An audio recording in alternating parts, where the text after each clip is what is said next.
নমস্কার, কেমন আছেন আপনারা?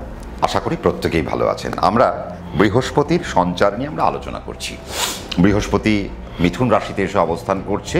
মিথুন রাশিতে সে 3টে নক্ষত্র পার করবে, মৃগশিরা, আদ্রা, পুনর্বসু। তার মানে প্রথমে সে মঙ্গলের নক্ষত্র পার করবে, তারপর সে রাহুর নক্ষত্র পার করবে, তারপর সে বৃহস্পতির নক্ষত্র পার করবে। আমরা আজকে আলোচনা করব যে রাশি নিয়ে, সেটা হচ্ছে সিংহ রাশি নিয়ে আজকে আমরা আলোচনা করব। রাশি সাপেক্ষে বৃহস্পতি কে? রাশি সাপেক্ষে বৃহস্পতি হয়ে গেল পঞ্চমপতি, রাশি সাপেক্ষে বৃহস্পতি হয়ে গেল অষ্টমপতি। তার মানে বুঝতে হবে আপনার প্রতিষ্ঠার কারক গ্রহ বৃহস্পতি, আপনার অষ্টম মানে আপনার নিগূঢ় তত্ত্বের কারক গ্রহ বৃহস্পতি, আপনার বাধকপতি বৃহস্পতি, আপনার অ্যাসেটের কারক গ্রহ বৃহস্পতি, আপনার ভূ সম্পত্তির মালিক আপনি কত হবেন তার মালিকও বৃহস্পতি, আপনার এডুকেশন কেমন হবে তাও দেখছে বৃহস্পতি, আপনি জীবনে কতটা দাঁড়াবেন তাও দেখছে আপনার রাশির বৃহস্পতি। কেন? সে পঞ্চমপতি। আপনার শিরদাঁড়া কেমন, আপনার মেরুদণ্ড কেমন, অর্থাৎ আপনি কেমন মানুষ তাও দেখছে আপনার জন্য বৃহস্পতি। কেন? সেই বৃহস্পতি আপনার জন্য পঞ্চমপতি। কোথায় তার ট্রানজিট? তার ট্রানজিট হয়ে গেল রাশির একাদশে। দেখুন, আমরা যখন শাস্ত্র পড়ি তখন আমাদেরকে বলা হচ্ছে একাদশ ভাব এমন একটা গুরুত্বপূর্ণ ভাব, যে ভাব হচ্ছে আমাদের নৈসর্গিক সফলতার জায়গা। আজকে সিংহ রাশির জন্য সবথেকে বড় আনন্দের খবর যে নৈসর্গিক সফলতার জায়গায় বৃহস্পতির মতো একটা প্ল্যানেট আসছে এবং সে একাদশে অবস্থান করে পঞ্চমে দৃষ্টি ফেলে রাখবে। এবং পঞ্চমে যখন সে দৃষ্টি ফেলছে তার মানে বুঝতে হবে সে পঞ্চমের কিছু বৃদ্ধি সে তো ঘটাবেই ডেফিনেটলি, কারণ সেই পঞ্চম তার নিজস্ব বাড়ি, সেটা তার নিজস্ব বাড়ি। তার কারণ আমি যদি দূর থেকেও আমার বাড়ির উপর নজর রাখতে পারি তো আমি তো দেখবো যে আমার বাড়ির কেউ ক্ষতি করতে পারছে কি না করতে, মানে আমি নজরদারি আমার বাড়ির উপর রেখে দিলাম। কেউ আমার বাড়ির ক্ষতি করতে তো পারবেই না, উল্টে আমি আমার বাড়ির ডেভেলপমেন্ট ঘটাতে যাব। আজকে সিংহ রাশির জন্য ঠিক সেই রকম একটা সময় এসে দাঁড়িয়েছে সিংহ রাশির জাতক জাতিকাদের সামনে।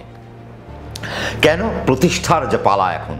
কেন? তার কারণ এমন একটা 1 বছরের একটা ক্ষেত্র তৈরি হবে যেই ক্ষেত্রের উপর দিয়ে হাঁটতে হাঁটতে সিংহ রাশি আপ টু দ্য মার্কে চলে যাবে, সফলতার শীর্ষে পৌঁছে যাবে। এখন ফাইন্যান্সিয়াল ডেভেলপমেন্টের জায়গার, এখন প্রতিষ্ঠাজনিত লাভের একটা জায়গা বৃহস্পতি কিন্তু ক্রিয়েট করবে। কেন?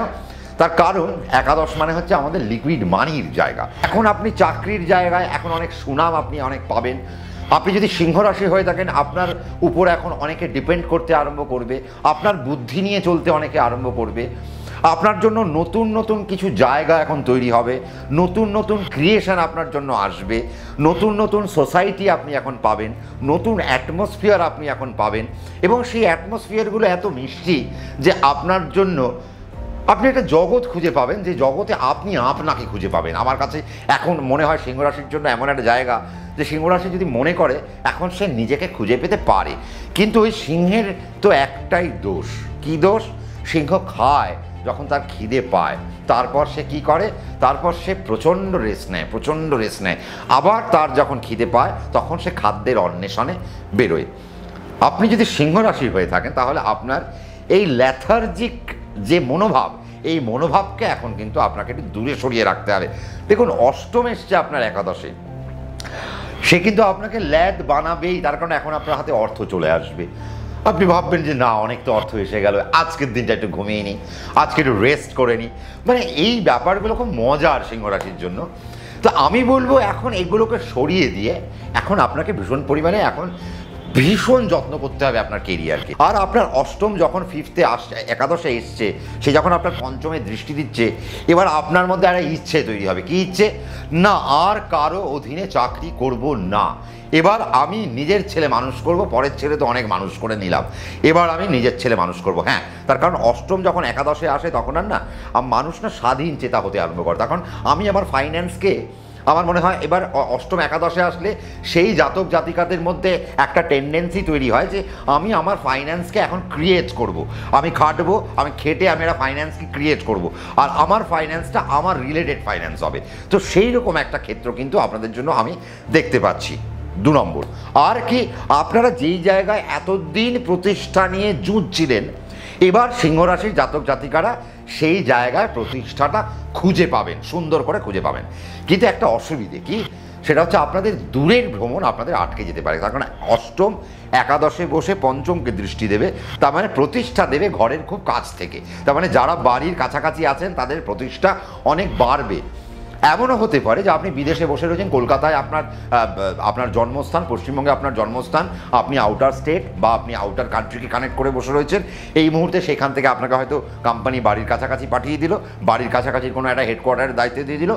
যদি আপনার এরকম কিছু ঘটে, আপনার কিন্তু আপনি কিন্তু দুঃখ পাবেন না, আপনার জন্য এটা কিন্তু ভালো হলো। তার কারণ আপনি ঘরের কাছে আসছেন, বৃহস্পতি 1 বছর আপনাকে ঘরের কাছে রাখবে, সেখান থেকে সে আপনাকে ডেভেলপমেন্ট তুলে দিয়ে আপনার হাতে দিয়ে চলে যাবে। তার কারণ আপনার এখন অ্যাসেট বিল্ড আপের সময়, আপনার এখন কিছু আপনার জীবনে অনেক পরিবর্তন আসবে। আর সেই পরিবর্তনগুলো কীরকম? সেই পরিবর্তনগুলো আপনার ফাইন্যান্সিয়াল পরিবর্তন। সেই পরিবর্তনগুলো কীরকম? আপনার জীবনের যা যা আশা ছিল, আপনি যেগুলো চেয়েছিলেন, আপনি গাড়ি চেয়েছিলেন, বাড়ি চেয়েছিলেন, একটু সুখ চেয়েছিলেন, আপনি একটা ভালো প্রতিষ্ঠা চেয়েছিলেন, এবার সেই জায়গাগুলো আপনার জন্য আসছে, যা আপনাকে 1 বছর ধরে একটা ভালো প্যারামিটারে নিয়ে যাবে। কিন্তু সিংহ রাশিতে কটা নক্ষত্র থাকে? 3টে। কেতুর নক্ষত্র, শুক্রের নক্ষত্র, রবির নক্ষত্র।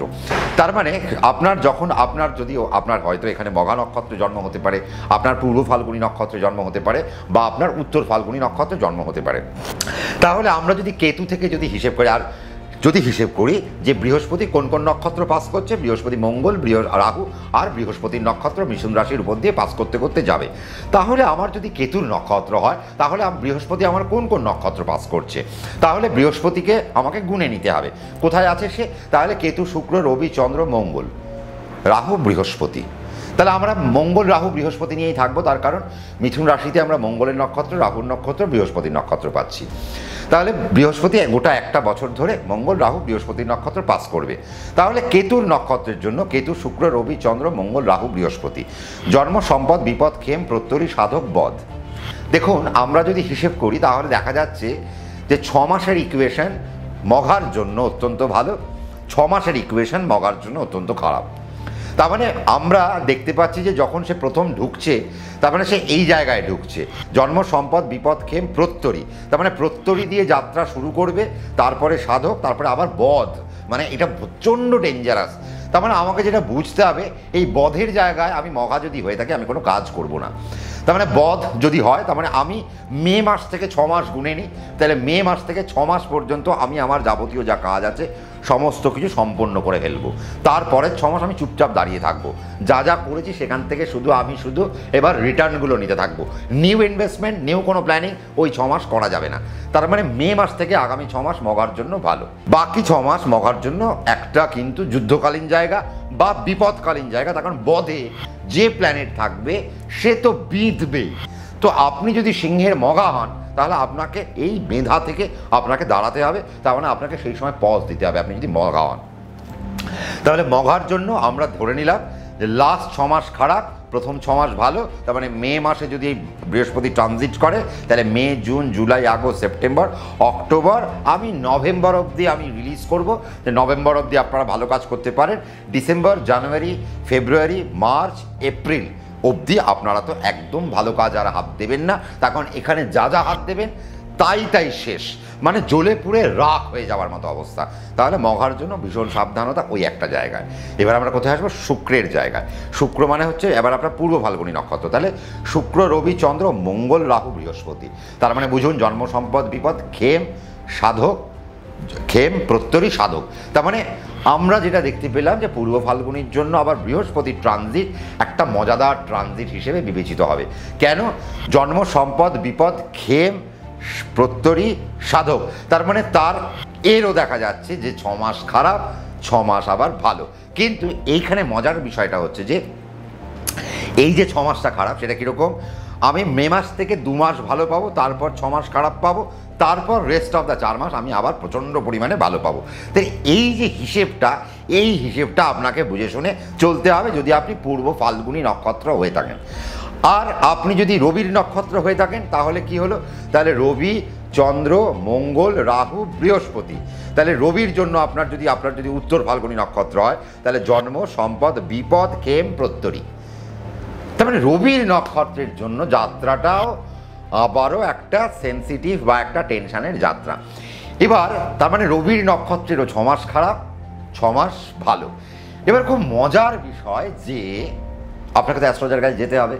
আপনি কোন 6 মাস ভালো আর কোন 6 মাস খারাপ কী করে বুঝবেন? দেখুন, আমি তো এখান থেকে একটা মজার ছলে বলে দিলাম যে আপনি যদি মঘা হন প্রথম 6 মাস ভালো, তারপরে 6 মাস খারাপ। আপনি যদি পূর্ব ফাল্গুনী হন প্রথম 2 মাস ভালো, তারপর 6 মাস খারাপ, তারপর 4 মাস ভালো। আপনি যদি রবির নক্ষত্র হন তাহলে আপনার জন্য প্রথম 2 মাস প্রচণ্ড খারাপ, তারপরেও আপনার জন্য প্রথম 6 মাস, তারপরে 6 মাস প্রচণ্ড খারাপ ভালো, তারপরে 6 মাস 4 মাস আবার আপনার জন্য প্রচণ্ড খারাপ। কিন্তু এর হিসেবটা কি? এটা তো আমি আপনাদেরকে একটা মোদ্দা কথায় বুঝিয়ে দিলাম যে আপনার ওই 6 মাস খারাপ, এই 6 মাসের মধ্যেও তো ইকুয়েশন আছে, এই 2 মাসের মধ্যেও তো ইকুয়েশন আছে। এই 6 মাসটা কবে থেকে কবে? এই 6 মাসটা কি ব্রেক করে 6 মাস মাঝে কি আবার খারাপ আসবে? আমাকে সেই ইকুয়েশনটা বুঝতে হবে। দেখুন, আমি কেন বলতে পারছি না, তার কারণ আমার কিছু বার্ডেন রয়েছে, আমার একটা ক্ষেত্র রয়েছে, আমি সেই ক্ষেত্রের মধ্যে আমি আবদ্ধ। আমি পারলেই আপনাকে বলে দিতে পারি বৃহস্পতি মৃগশিরা নক্ষত্রে কতক্ষণ থাকবে, আমি জানি কতক্ষণ থাকবে। বৃহস্পতি আবার আপনার পুনর্বসুতে কতক্ষণ থাকবে। এরপর বৃহস্পতি যদি বক্রি হয়, দেখুন চলনগুলো কিভাবে চেঞ্জ হয়। বৃহস্পতি যদি বক্রি হয় তাহলে বৃহস্পতি তো আবার আপনার আগের নক্ষত্র থেকে ফল দেওয়া শুরু করবে। তার মানে ধরুন মঘা নক্ষত্র, আপনার মঘা নক্ষত্র, তার মানে আপনার জন্য জার্নি খুব ভালো হচ্ছিল। আপনি হয়তো, আপনাকে আমি বললাম লাস্ট 6 মাস আপনার খারাপ, কিন্তু দেখা গেল লাস্ট 6 মাসে বৃহস্পতি বক্রি হয়ে গেল। যখনই বক্রি হয়ে গেল তখন সে আপনার আগের নক্ষত্র থেকে ফল তুলতে আরম্ভ করলো। যখন সে আগের নক্ষত্র থেকে ফল তুলতে আরম্ভ করলো তখন সেই 6 মাসটা আর 6 মাস রইল না, তখন সেখানে আরও 3 মাস ভালো হয়ে গেল বা 3 মাস খারাপ হয়ে গেল। তার মানে সিংহ রাশির মঘা নক্ষত্র 9 মাসও ভালো পেতে পারে, কিন্তু ইকুয়েশনটা বুঝতে হবে না। তার মানে এই জায়গায় যে একটা নক্ষত্র, দেখুন 360 ডিগ্রির খেলা, আমি বারংবার বলি, এই যারা ভুলভাল তথ্যে আপনাদেরকে সমৃদ্ধ করে, এটা একটা খেলা, ডিগ্রির খেলা। অর্থাৎ 360 ডিগ্রি আমার জমির পরিমাণ, বৃহস্পতি কোন ডিগ্রিতে গিয়ে অবস্থান করছে, সেখানে সে বক্রি না মার্গী, তাহলে মার্গী হলে কি ফল, বক্রি হলে কি ফল, অবশ্যই সেটাও কিন্তু বিচার্য বিষয়। তার মানে আমার জন্য ভালো তো সম্রাটদা বলেছিলেন 6 মাস, কিন্তু আমি 9 মাস ভালো পেয়ে গেলাম। কেন ভালো পেলাম? সম্রাটদা আমাকে বলেছিল 6 মাস আমার খারাপ, কিন্তু আমি 9 মাস খারাপ পেলাম। কেন খারাপ? এইখানে ইকুয়েশনটা বুঝতে হবে। তার মানে আপনি যখন অ্যাস্ট্রোলজারের কাছে বসবেন, বুঝে নিতে হবে তার শিক্ষাগত যোগ্যতাটা যেন ভীষণ ভালো হয়। কেন? তার কারণ তার অঙ্ক যদি খারাপ হয় আপনি নিজেই জানবেন না যে আপনাকে সে গেঁজাখুরি দিয়ে চলে গেল। কেন? তার কারণ এটা একটা অঙ্ক না, কখন বক্রি হচ্ছে, কখন মার্গী হচ্ছে, কখন সে, তা আবার ধরুন এখানে উদীয়মান ডিগ্রিতে যাবে, নিরপেক্ষ ডিগ্রিতে যাবে, রাত্রিকালীন ডিগ্রিতে যাবে। উদীয়মানে কি ফল দেবে, নিরপেক্ষে কি ফল দেবে, রাত্রিকালীন ডিগ্রিতে কি ফল দেবে। আমি আমার প্রমোশনটা রাত্রিকালীন ডিগ্রিতে নেব না উদীয়মান ডিগ্রিতে নেব? বৃহস্পতি কোন কারকতার কারক গ্রহ, বৃহস্পতি কোন তত্ত্বে বসে রয়েছে, বায়ু তত্ত্বে বসে রয়েছে। তাহলে একটা ফায়ারি প্ল্যানেট সে যখন বায়ুতে বসে, তার মানে সে কি উদীয়মানে ভালো নাকি রাত্রিতে ভালো? আবার এর মধ্যে ম্যাজিক ডিগ্রি রয়েছে, তাহলে ম্যাজিক ডিগ্রি যখন সে কানেক্ট করবে তখন তো সে আমার জীবনে ছাপ্পার ফারকে দিয়ে যাবে।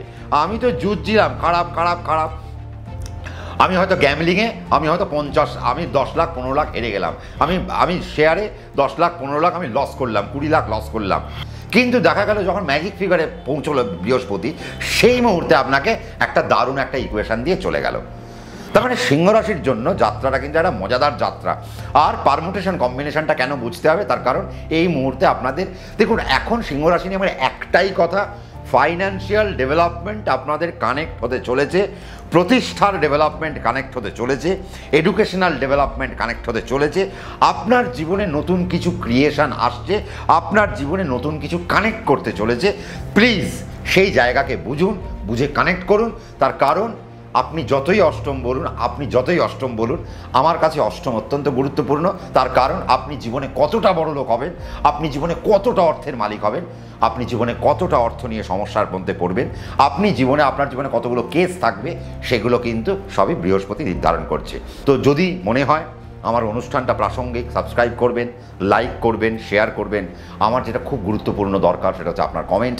আপনি কি কি ভাবছেন এই অনুষ্ঠান নিয়ে, বা আর কি কি টপিক আপনার মাথার মধ্যে আসছে আপনি লিখে ফেলুন, আমরা দেখব। আমি হয়তো কোনো কমেন্টে উত্তর দিই না, কারণ আমার একটাই নীতি, আমি কমেন্ট পড়ব আর ভিডিওর মধ্যে দিয়ে উত্তর দেবো। প্রত্যেকে ভালো থাকবেন, সুখে থাকবেন, শান্তিতে থাকবেন। রাত্রি 9টায় আমি তো থাকছি, আপনারাও থাকছেন, এবং সিংহরাশির অত্যন্ত একটা মধুর যাত্রা শুরু হবে, সে আশা নিয়ে আজকে এখানেই থামলাম। নমস্কার।